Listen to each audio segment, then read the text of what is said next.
Office, and Lieutenant Milligan with the Lake City Police Department. We recently conducted an Operation Deviant Nightfall and Operation Deviant Sunrise.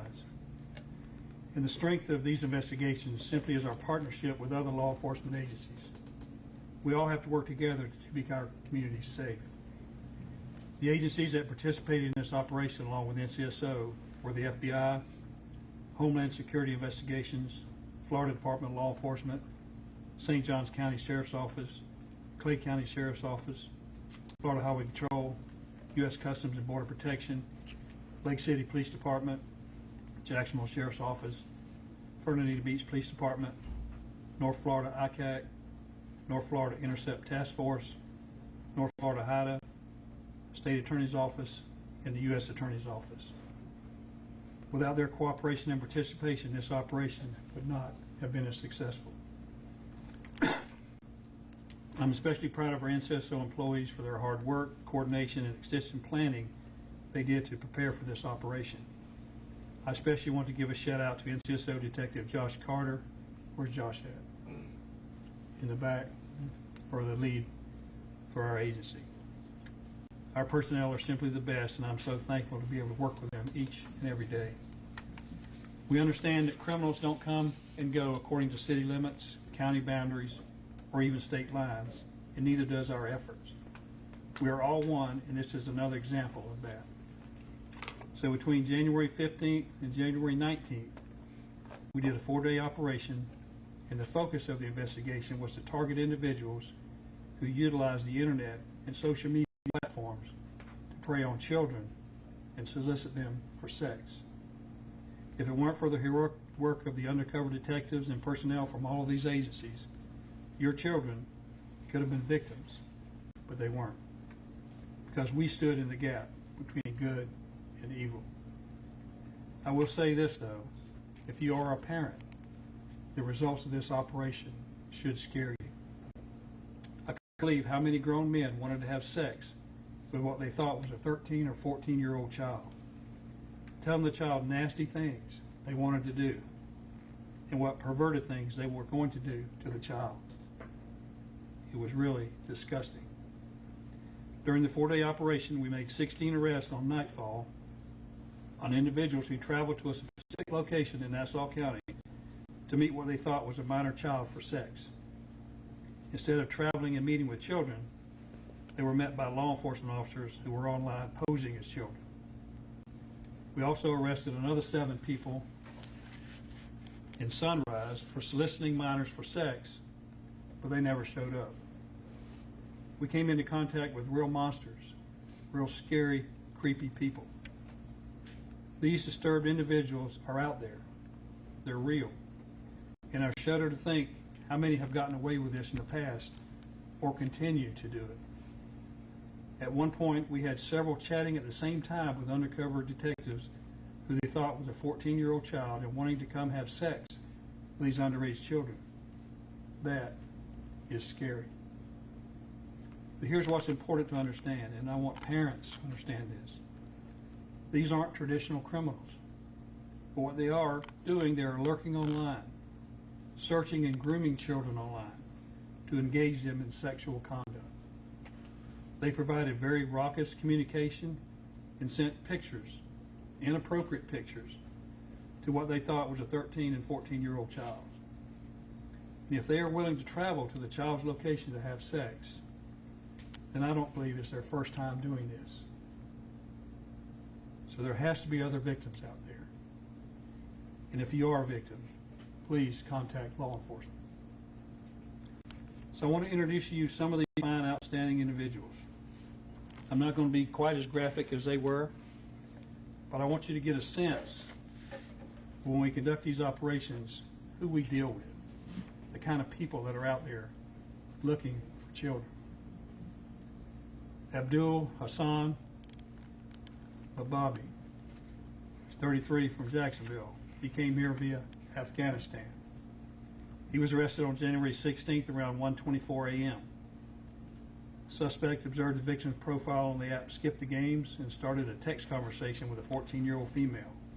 He told the victim he wanted to have sex and stated he would wear a condom. The suspect traveled to a predetermined location to meet with a minor child. When he arrived, he was taken into custody. A box of condoms was found in his vehicle. Again, he is an Afghanistan refugee. Alan Shelton Morgan, 53, from Brookhaven, Mississippi. He was arrested on January 17th around 11 p.m. He observed the victim's profile on app, skipped the games, and engaged in a text conversation with a 14-year-old female. He asked for how much it would cost for different types of sex, describing what he wanted to do. He was given a predetermined location to meet, and when he showed up, the victim had told him she wanted a Dr. Pepper drink. So when he showed up, and we took him into custody, he had in his possession a Dr. Pepper. Carl Marcus Eubanks, 49, from Middleburg. He was arrested on January 19th around 1:59 a.m. He observed the victim's profile on the app Sniffles and started a conversation with a 14-year-old male. He said it would be cool if we had sex. The victim stated he didn't want to get in trouble with his mother. The suspect was given a predetermined location to meet, and when he drove up, he was taken into custody. He told detectives that he used the app Sniffles to meet other men for sex. He thought the victim was just pretending to be a 14-year-old as a fetish, and that when he showed up to the location, if he was actually 14, he was going to take the victim home or just leave. Inside the suspect's car, detectives found 2.43 grams of meth, a glass smoking pipe, gel lubricant, 2 sex toys, sex pills, and a Smith & Wesson handgun. During the investigation, it was learned that the suspect was under investigation in Clay County for having sex with a minor. He was a Black Hawk helicopter pilot, U.S. Army Reserves. Carlos Michael Hudson, 32, from Jacksonville. He was arrested on January 19th around 1:30 a.m. He observed the victim's profile on the app Tagged and initiated a conversation. When the suspect was notified that the victim was a 14-year-old female, he stated, "Oh no, I can't go to jail." Then asked if she was still a virgin. They exchanged phone numbers, and the suspect said he was just trying to chill. The victim indicated she didn't want to get pregnant and asked if he would wear a condom, and he said yes, of course. The suspect told the victim he wanted to have sex with her. He just wanted to make sure it wasn't a setup, because stuff like that happens for real. Yes, it does. The victim gave the suspect a predetermined location to meet. When he showed up, he was taken into custody. He denied everything. Stated he just dropped his baby mama off on 103rd Street in Jacksonville. He just went for a drive. He just happened to wind up at the meeting location to get a drink. Detectives found 3 cell phones and a box of condoms in his vehicle.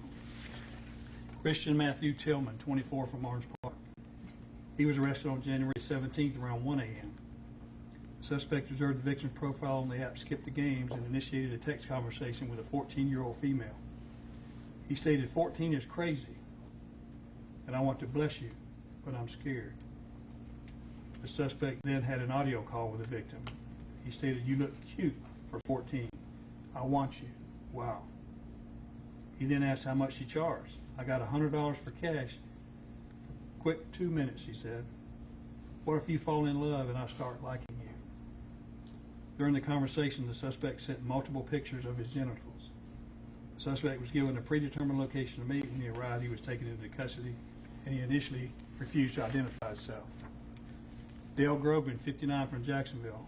He was arrested on January 18th around 11:26 p.m. Suspect diverted the victim's profile on the app Skip the Games and initiated a conversation with a 14-year-old female. He told the victim, you should be in school. The conversation became sexual, and the victim stated she did not want to get pregnant. The suspect told the victim to supply the condom, but she said she did not have any. So he went on to state, you won't get pregnant, I'll pull out. I'm married. The victim provided a predetermined location to meet. When he arrived, he was taken into custody. Condoms were located in the suspect's left front pocket. While at the jail, he tried to gouge his eyes out and told someone at the hospital he killed his then wife and child several years ago while he was in the Army stationed in Germany. The military is investigating that now. Garen William Hegler, 63, from Fernandina Beach. He was arrested on January 18th around 1:36 a.m. He observed the victim's profile on Sniffles app he initiated a conversation with a 14-year-old male. He wanted to see the 14-year-old's private part. He also said he wanted to have sex over and over again and wanted to film it. He was arrested when he showed up at a predetermined location.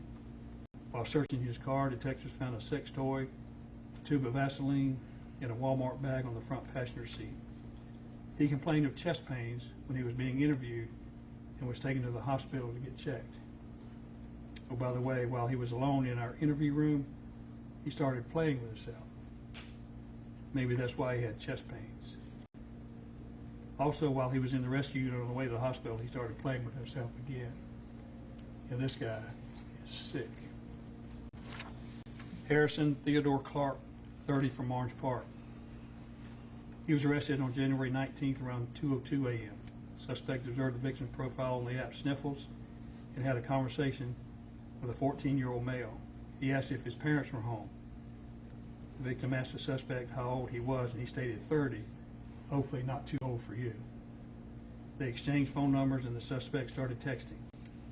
When the victim asked the suspect what he wanted to do, the suspect stated chill, make out, would be great to get naked and have sex. You're cute, but the youngest I've been with is 18. The suspect agreed to meet.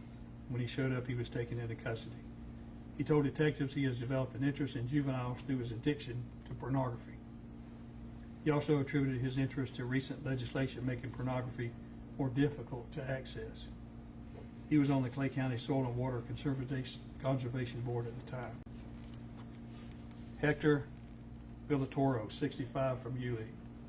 He was arrested on January 16th around 4:41 p.m.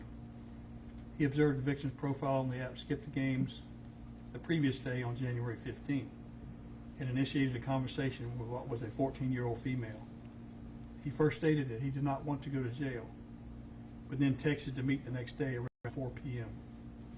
He stated he would wear a condom. Then the suspect arrived at a predetermined location and was arrested.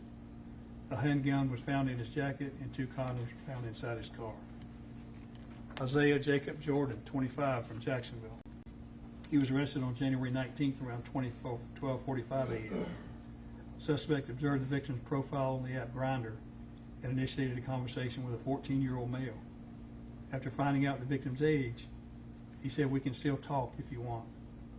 After exchanging phone numbers, the suspect asked the victim, has your dad or mom given you the talk, or have you had sex education in school? He also said, you know, not everyone is okay with a 14-year-old talking to a 21-year-old about this. But as long as no one else sees your text, it's okay. The victim stated no one else used his phone. The suspect then stated, you're pretty hot for a 14-year-old. When the suspect showed up at a predetermined location, he was arrested. While searching his vehicle, condoms and lubricant was located in the center console. Michael Clayton Brown, 27, from Yulee. He was arrested on January 16th around 6:15 p.m. The suspect observed the victim's profile on the app Grindr. He set up a meeting between what he thought was a 14-year-old male and his 27-year-old uncle and wished to engage in sexual intercourse with both of them. He stated that the uncle and the 14-year-old being naked was hot. The suspect's profile photo showed him wearing a black and red mask with 2 pieces protruding from the sides like ears and stated it was a pup mask. He stated he would bring it with him for the meeting. When he showed up at the predetermined location and arrested, detectives found condoms, a rubber sex toy, and lube in his jacket. The pup mask was also found inside his car. We also learned he had a warrant for his arrest out of Hillsborough County for failure to appear on traffic charges. He worked at Crystals in Yulee, but was also a former substitute teacher in Polk County. Nicholas Daniel Chick, 35, from Jacksonville. He was arrested on January 17th around midnight. The suspect noticed the victim's profile on the app Beat the Games and initiated a conversation with a 14-year-old female. He first wanted to know if this was a setup and where he could meet up with her. He asked her what she would be wearing and wanted to know if she was rocking any sexy panties. The victim wanted to know if he would have a condom, and he replied, I can or I can pull out, whichever you prefer. The suspect was given a predetermined location and arrested. He had an automatic handgun in the center console of his vehicle. Nicholas Wallace Smith, 19, from Hilliard. He was arrested on January 17th around 4:25 p.m. He observed the victim's profile on the app Grindr and communicated with whom he believed to be a 27-year-old uncle and his 14-year-old nephew. He continued to message through Snapchat and Grindr. He stated what type of sex he would like to have with each of them. For a photo and stated, anyone going to find out about this, and I don't want to go to jail. When he showed up at a predetermined location, he was arrested.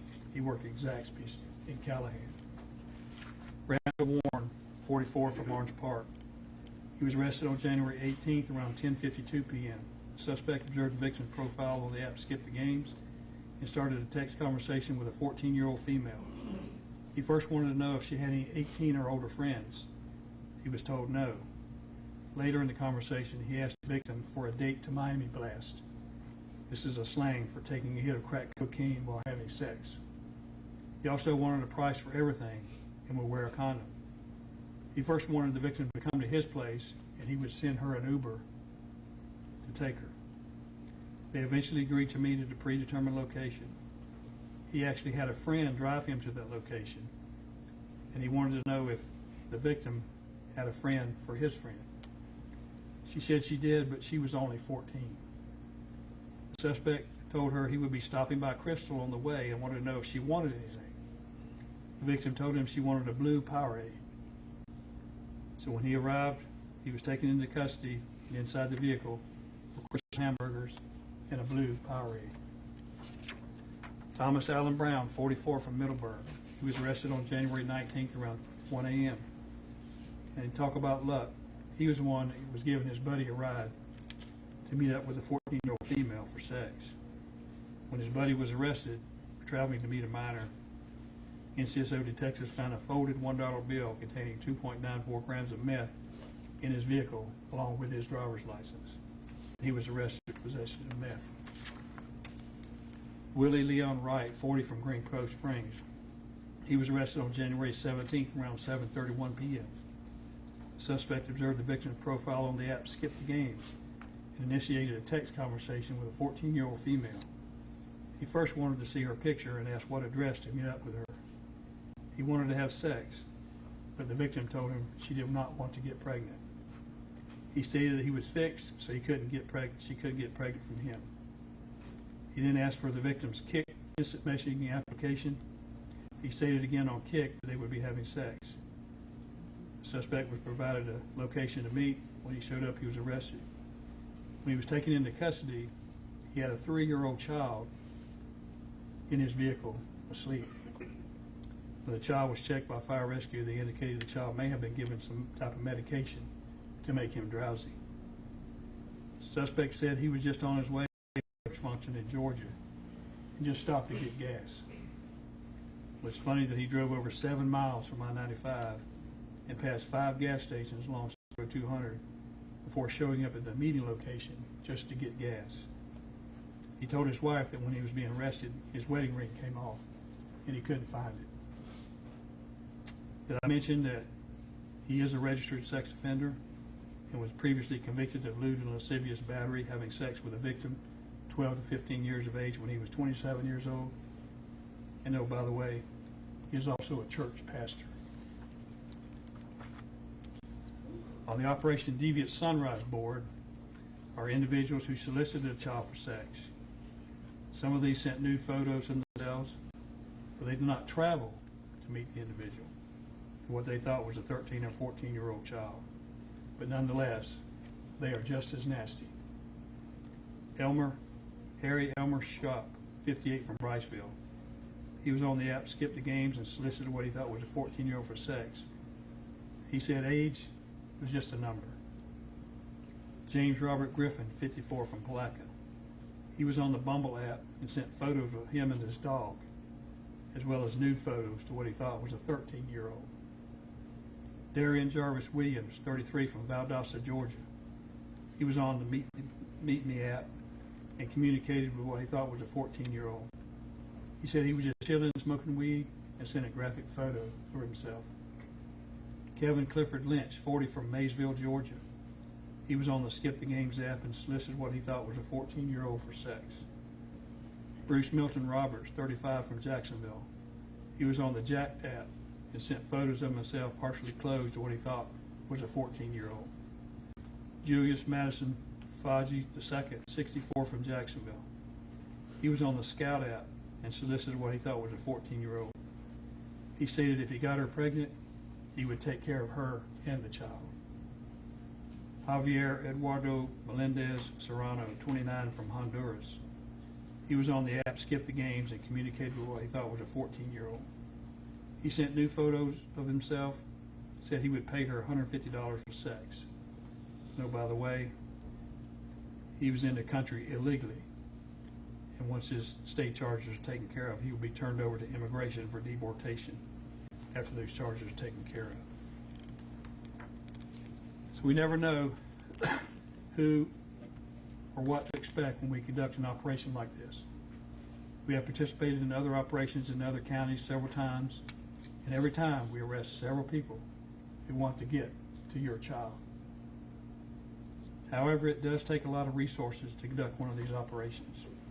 You have to have people who chatter back and forth with these deviants on the internet, surveillance personnel, intelligence officers, apprehension teams, cell phone forensics people, interview and warrants detectives, vehicle processing, jail transport, attorneys for probable cause review, supervisors, and the list goes on. It takes a lot of planning and coordination, especially for an agency our size, since we don't have the resources. And that's why we all have to work together. So at this time, I would like to call up FBI Assistant Special Agent in Charge, David Collins. Thank you, Sheriff. My name is David Collins. I'm the Assistant Special Agent in Charge for the FBI office in Jacksonville. And I'm proud to represent the FBI's team in North Florida that investigates crimes against our children. The work we've done as a collective group is another example of leveraging the strong partnerships we have in this area, and these results would not be possible without the relationships we all share together, specifically with the Nassau, Jacksonville, Clay, and St. Johns County Sheriff's Office, the State Attorney's Office, the Florida Department of Law Enforcement, the Lake City Police Department, Florida Highway Patrol, CBP, Fernandina Beach Police Department, and Homeland Security Investigations. This group successfully targeted heinous predators in our area and removed them from our neighborhoods with Operation Deviant Nightfall and Operation Deviant Sunrise. Protecting our children is the most important thing we do in the FBI. With Operation Deviant Nightfall and Operation Deviant Sunrise, the FBI dedicated its resources to ensure these predators were identified, located, and arrested. Resources including special agents, intelligence analysts, polygraphers, and photographers. Individuals preying on and harming our children are people you would not suspect, as demonstrated with the arrests of a member of our military, a pilot, a pastor, and even an elected official. Children across our country are victimized every year by kidnappings, violent attacks, sexual abuse, and online targeting. In 2023, our partners at the National Center for Missing and Exploited Children received over 36 million reports of suspected child exploitation online, which is an increase of more than 300% from 2021. Just under 64,000 of those reports were identified as urgent or involved a child in imminent danger. Protecting them is the most important thing we can do. The FBI will continue to bring our skills and expertise to the table to support our local, state, and federal partners here today, and we will continue to work with them and with you to protect our children. The reality is we need you to help us. If you have information to provide concerning a child being victimized, contact us at 1-800-CALL-FBI or tips.fbi.gov. And with that, I'll turn it over to HSI Mike Johnson. Thank you. Good afternoon. My name is Mike Johnson. I'm a Supervisory Special Agent for Homeland Security Investigations in the Jacksonville, Florida office. I enjoy any opportunity to tout HSI's relationship with Nassau County, but I'm not here today just representing HSI. I'm here as the supervisor of the Northeast Florida Intercept Task Force. So the Intercept Task Force is an interagency crime, child exploitation and persons trafficking task force that is manned by 8 different agencies from federal, state, and local agencies, including HSI, the Florida Department of Law Enforcement, and the sheriff's offices of Clay County, Jacksonville, Putnam, St. Johns County, Flagler, and Nassau. The Intercept Task Force agencies pool not only their investigative resources and expertise, but most importantly, their collective drive to keep predators like those on these boards off of our streets and out of our communities. The men and women of the Intercept Task Force relish the opportunity to apprehend those who seek to exploit our children. So on behalf of HSI and the Intercept Task Force agencies, I want to thank Sheriff Leeper and the Nassau County Sheriff's Office for their continued dedication to fight against child exploitation. By standing united with our federal, state, and local partners in this critical mission, we can create a safer Florida for every child. Thank you, and with that, I'll turn it back over to Sheriff.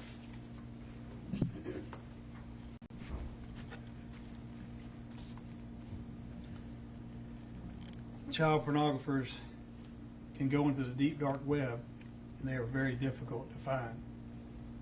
But child predators have to surface, to go into chat rooms. They have to go into gaming rooms. They have to be where kids are. They're constantly searching and looking for ways to hook up with these young children. By doing these operations, we truly know that we're saving children's lives and protecting them from deviants such as this. We do have some warrants out for a few more that we're not showing right now because we want to get them into custody first. But we will catch them. We also know that. Just know that wherever you are, you've been talking nasty and sending filthy pictures to what you thought was a child. They're after you.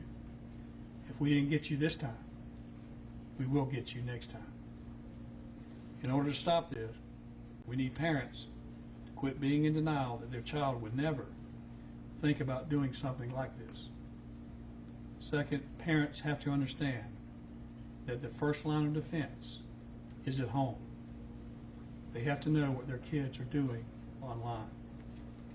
If you give your child a cell phone, I recommend first don't let them out into the internet world.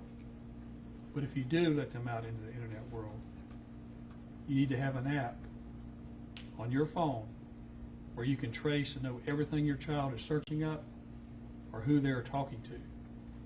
You have to do that. If not, these folks like this are out there trying to get to them.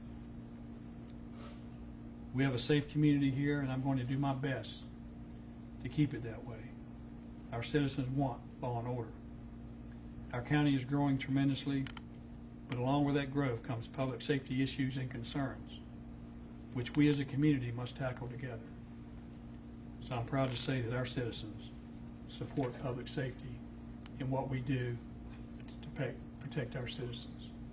So with that, if anyone has any questions. Sheriff, you provided some really great information. You went into depth on each one of these suspects, which gives our viewers more perspective on each one of these arrests. My question to you is, if this doesn't scare the average parent into staying on top of their child's social media or cell phone activity, what does? Sorry, I got a little cold. But, you know, parents, a lot of parents, they want to be their child's friend. Their first job is to be the parent. They can be friends later. Their kids have to grow up. They have to keep them safe. The chief law enforcement officer of a child shouldn't be the sheriff's office, shouldn't be the police department, shouldn't be the FBI. It should be the parent. They're the ones that have to make sure their kids are safe. If they don't, I'm telling you, one of these are going to get to them. And they'll wish they had done something if that happens. Are any of these suspects facing federal charges, or are they all state charges? Right now, they're all state. Sheriff, was the Sunrise operation within that 4-day window the same as the Nightfall operation, or was that different? Yes. They communicated within that 4-day window, So all were arrested within that? but they were in, some of them were in other areas in other state, so it took us a while to run them down, to arrest them. But all of this within that 4-day operation. They were all arrested within that 4-day operation? Well, these were the ones that traveled. The ones that, when they were arrested along the way over the next few weeks. So, The one on the end here, I think it's Dale Grogan, just for clarification, you say that even though he's facing state charges here, but he's also under investigation for possible murder in another country? he made a statement to someone at the hospital that while he was in the Army, stationed in Germany, he killed his then wife and child. We passed that information along to the military. They're looking into that. Whether he did or not, I don't know. But they're looking into that. Do you know when he was stationed in Germany? Or I don't remember when he was stationed in Germany, back when he was in the military. Other than Carl Eubanks, who was on, well, you guys' radar, well, Clay County's radar to begin with, before he was arrested here, are there any other suspects on here who are similar, in which they were on 2 different, or 3, maybe possibly even 3 different jurisdictions at the same time in terms of the radar? I know there was another one that was wanted out of Hillsborough County for another offense, but I'm not aware of any. They may be, but I'm not aware of any. And only one who was in the country illegally. Right. One more. What conversations should parents be having with their kids to help, prevent things like this? Just to be careful who they're talking to online. You never know. People pretend to be young when they're talking to somebody online. They're texting back and forth. You don't know if they're an adult or not. They just have to know who they're talking to. Parents need to know who their child's friends are, and you got to stay on top of them. It's you see these helicopter parents where they're around their child all the time. Sometimes you got to do that to keep them safe. It's scary. I mean, it is, as a parent and a grandparent, it scares the crap out of me. Because I shudder to think what would happen, what I would do if one of these scumbags got to my granddaughter. It wouldn't be pretty. But I have to obey the law now. But I know what I would want to do. So, just keep your children safe, bottom line. Okay. We also had our public affairs office made a video of some of our operations, some of the takedowns. So I want to show you that now, just to give you an idea of what happened.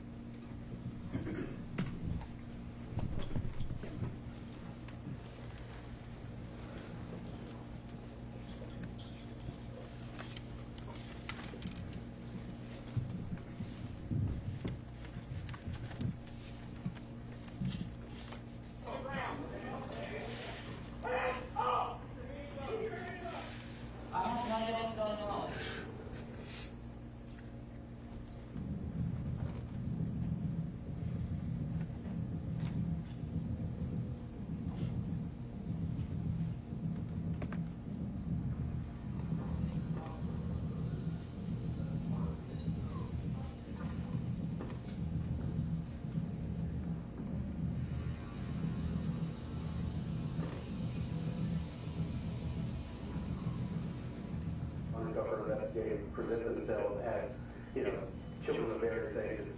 And from there, they communicate online with individuals. Ultimately, we get the probable cause for the arrest. And then we take them into custody in the field.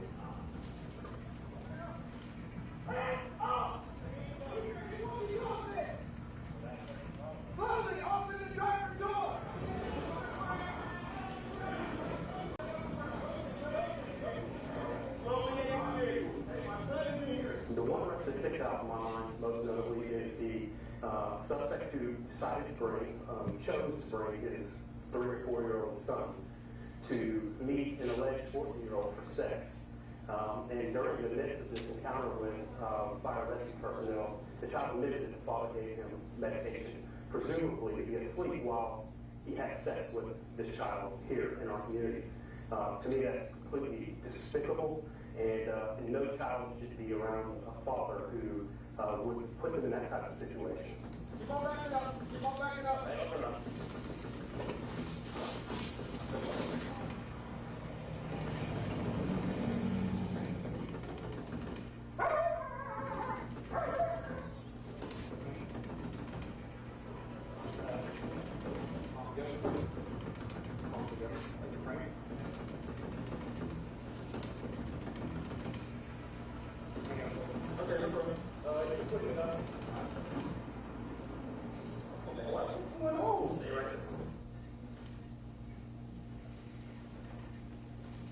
They were just coming out of the woodwork, just one after the other.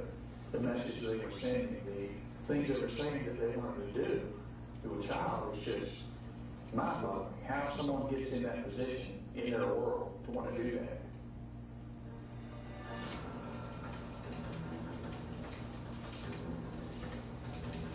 Wow, this is embarrassing.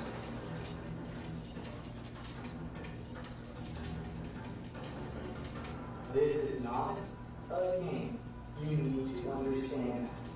Did you or did you not? So what's the purpose says on the back.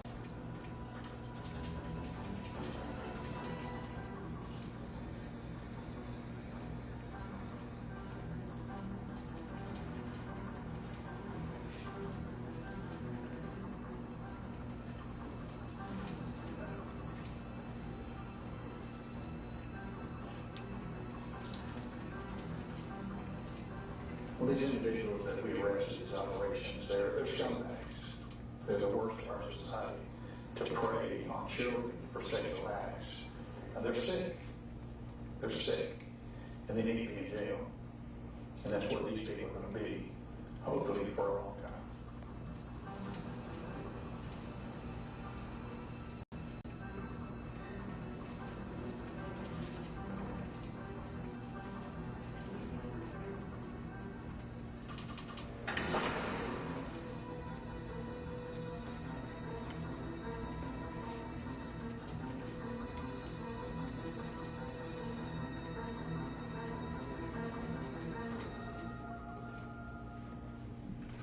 I appreciate everyone coming. It's an honor for me to be able to work with all these agencies up here and those other ones that participated in this program. So thank you, and remember, keep your children safe. God bless you.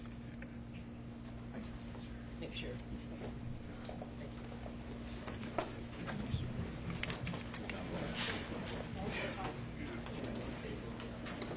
Pleasure to meet you. I did. Yeah. I carry my seat.